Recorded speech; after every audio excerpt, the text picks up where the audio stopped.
Bonjour et bienvenue. Je m'appelle Nathalie Jacques et je fais cette capsule-ci pour les éditions Viscérales, mais aussi pour plusieurs membres de ma famille et amis qui m'ont demandé de raconter ce qui s'est passé pour moi en Grèce en mars 2009.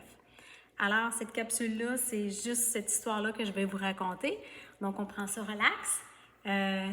C'est divertissant. En tout cas, pour moi, ça a été vraiment singulier comme événement. Donc, on est en mars 2009, je suis en Grèce, je suis parent accompagnateur d'un groupe d'étudiants secondaire 4 ou secondaire 5, collège Charlemagne, collège Charlemagne à Longueuil.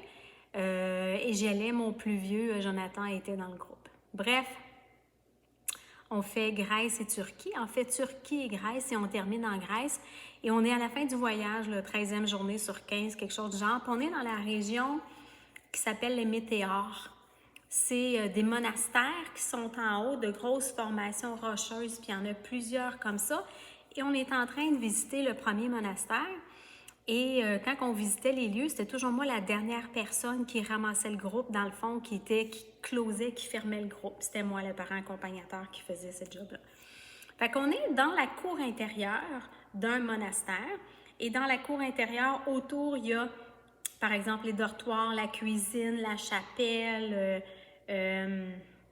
aussi qui mettent les morts, là, c'est pas un cimetière, c'est autre chose. Bref, il y a comme des éléments comme ça. Et là, on est dans la cour intérieure et on s'en va dans la chapelle. Fait que tout le groupe rentre dans la chapelle parce qu'il y a des fresques murales puis il y a un guide qui nous explique tout ça.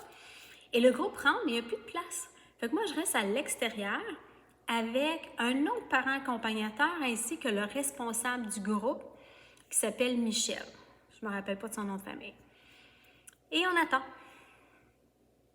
Et tout d'un coup, j'entends quelqu'un derrière moi dire « Je sais pas si je vais trouver ce que je suis venue chercher ici. » Puis moi, je me rappelle, j'ai fait « Oh ben tabarouette, des Québécois! » Parce que en 2 semaines, tout ce qu'on a entendu, c'était grec, italien, c'était à peu près tout, là, mais pas québécois. Fait que je me retourne d'abord, tu sais, de bonne humeur, puis là, je me retourne vers les gens, puis c'est un couple, là, je dirais 60-65 ans peut-être, là. Et là, je dis « Hey, bonjour, vous êtes Québécois? » Puis là, eux aussi sont surpris. Et là, la femme, elle me dit « Non, le monsieur, il me dit non, nous, on vient de l'Alberta, mais on vient d'une communauté francophone, fait qu'on parle français. » Fait que là, genre, ben, je pensais que vous étiez Québécois, vous avez le même accent que nous. Et là, la femme, elle s'approche de moi, puis elle me dit « Vous êtes qui? » Et moi, je fais « Ah, ben nous, on est un groupe étudiant, tu sais, on vient de la Rive-Sud de Montréal. » Puis là, je montre les gens. Elle me dit « Non, non, non. » Elle dit « Vous êtes qui? » Puis je me rappelle de l'avoir regardée en me disant, mais c'est pas pertinent, tu sais, je sais pas pourquoi qu'elle insiste, parce qu'elle et là, elle me dit, c'est parce que je cherche une Jacques. Êtes-vous une Jacques? Et pour la première fois de ma vie, et la seule fois à ce jour encore, mon cerveau ne fonctionnait pas. Mon cerveau n'arrivait pas à comprendre ce qui se passait. Je me rappelle, j'avais l'impression que ça tournait en rond, puis ça faisait no compute, no compute. Ça tournait. Puis à un moment donné, ça a fait « Ah, c'est une farce. » Parce que j'ai pas d'autre option. Mon cerveau ne trouve pas d'autre raison possible à ça. Qu'en plein milieu du monde, de nowhere, une inconnue s'approche et me dit « Je cherche une Jacques, une Jacques. » C'est parce que oui, je suis une Jacques, mais ça marchait pas dans ma tête, là.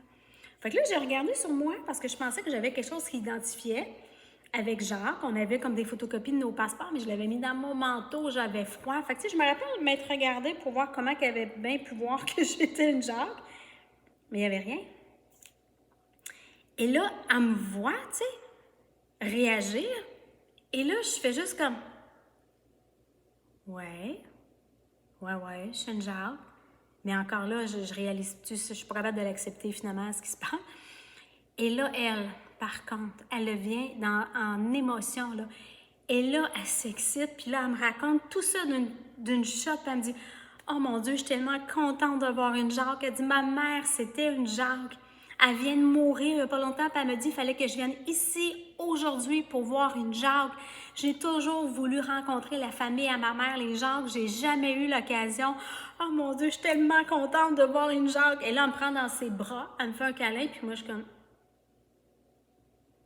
J'arrive pas encore à réaliser ce qui se passe. Et même que je doute de la réalité parce que je me suis tournée vers les deux personnes qui m'accompagnaient, Michel et l'autre parent, et quand je les ai regardés, les deux avaient cette expression-là, genre.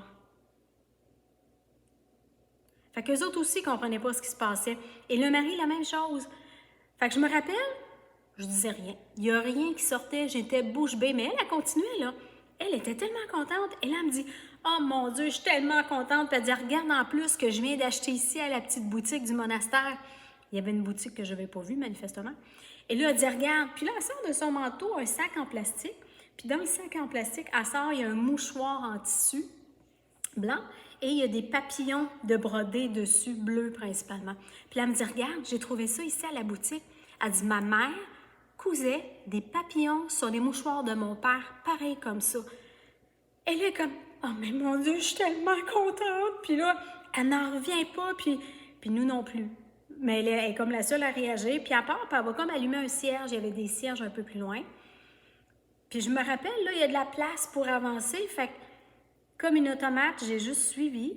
J'ai suivi Michel puis l'autre parent. On est rentré dans la salle où il y avait les fresques. Et là, Michel, le responsable du groupe, commence à dire à tout le monde ce qui vient de se passer. Et là, il raconte ça à tout le monde, les étudiants, il arrête la personne qui parle des fresques. Et là, ça s'excite, tout ça. Puis moi, je dis rien, j'en viens juste pas. Qu'est-ce qui vient de se passer encore, tu sais? Et là, ils sont pas rentrés dans la salle avec nous, dans la pièce. Fait que je me suis dit, je vais juste aller leur dire bonjour. Il faudrait au moins que je leur dise bonjour, que je dise quoi. Parce que j'avais été bouche bée. Fait que comme je suis arrivée sur le bord de la porte, ils étaient encore dans la cour intérieure, juste sur le bord, puis ils se tenaient comme main dessous, bras dessous, bras dessous. Et il était tellement resplendissant, là, reconnaissant, il était tellement dans la gratitude, là, il dégageait. Puis encore là, je me rappelle, j'ai figé. J'ai même pas été capable de dire un mot. Tout ce que j'ai fait, je me rappelle, j'avais des gants, il faisait froid. Puis j'ai fait comme, ben, je suis contente d'avoir fait votre journée. Tu sais, je leur ai envoyé la main en leur disant, ben, je suis contente d'avoir été là, tu sais, pour vous. Ça, je savais, ça, j'avais compris que j'avais été là pour elle dans un moment où elle avait besoin d'une quelque chose, d'une validation. Fait que je suis retournée et là, on a fini par sortir de cette salle-là de l'autre côté. Et là, les jeunes étudiants se sont mis à vouloir chercher ce couple-là partout. Fait qu'ils ont fait le tour du monastère et ils les ont jamais retrouvés. Je sais pas, ils devaient être partis. Anyway, on est descendu dans l'autobus, et etc. Et là, quand tout le monde a été rentré, cet enseignant-là, ce responsable-là, il est venu me voir et il m'a dit, Nathalie, j'en ai vécu des choses bizarres dans ma vie, mais jamais comme celle-là. Il dit, elle est venue te voir directement, puis elle t'a demandé si t'étais une jarre. Et là, j'ai fait, non, c'est pas ça. J'ai dit, je me suis retournée parce qu'elle, elle a dit, je sais pas si je vais trouver ce que je suis venue chercher ici. Fait qu'elle, elle a trouvé ce qu'elle était venue chercher. J'étais la réponse à un questionnement qu'elle avait, qui était très important pour elle. Puis avant de décéder, manifestement, sa mère elle avait dit qu'il fallait qu'elle se présente à Kalambaka, dans les météores en Grèce, pour rencontrer une Jacques. Il faut le faire, hein? À cette date-là précise, qui était en mars 2009. Je ne me rappelle pas de la date précisément. Pour moi, ça allait aussi revêtu une signification importante, parce qu'à ce moment-là, j'étais dans l'écriture du tome 2 de l'ère de survie. Donc, le livre s'appelle Le Chaos. Et dans ce tome-là, je partageais des notions à l'effet que quand on se connecte à l'énergie universelle, on est capable de recevoir des guidances, des messages, etc. Il y a une façon, c'est là pour nous. Je l'avais compris déjà en 2009. Et j'écrivais le tome 2. Le tome 1 était déjà paru ou il était pour paraître, j'étais dans l'écriture du tome 2. Mais je doutais de moi. Je doutais de moi parce que je me suis laissée influencer par des paroles de d'autres personnes, parce que j'avais tellement de synchronicité dans ma vie, beaucoup de rêves prémonitoires aussi, plusieurs prémonitions par année, vraiment beaucoup. C'était assez singulier. Et il y a quelqu'un qui m'avait dit, Nathalie, c'est toi qui inventes ça, c'est ton cerveau qui est en avant, qui est capable de voir et de prévoir des choses, tu sais.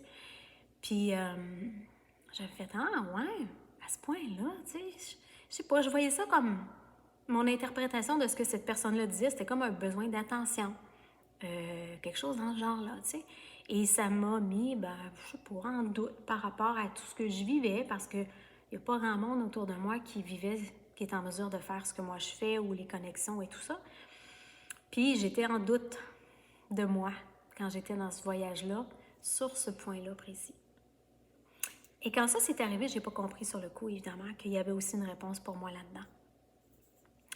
Par la suite, mon interprétation a été que c'était une validation. C'était une confirmation que j'étais pas dans l'invention de quelque chose pour mon ego, pour plaire, pour de l'attention ou je sais pas quoi.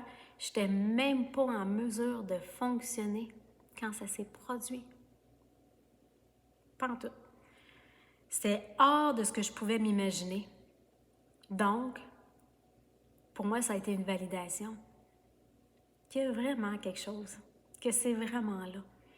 Fait qu'à partir de là, j'ai commencé à arrêter de douter de moi et j'ai accepté que j'avais accès à quelque chose que peut-être la majorité des gens n'avaient pas accès.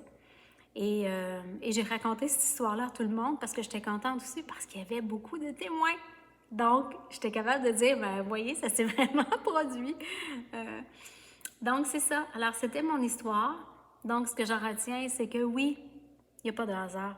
Il y a des choses qui existent. Puis quand on a besoin de validation, quand on a besoin de preuve ou de réassurance, je pense que l'univers nous envoie ce qu'on a besoin au bon moment. C'est ça qu'il faut apprendre aussi. Alors, j'espère que ça vous a diverti un peu.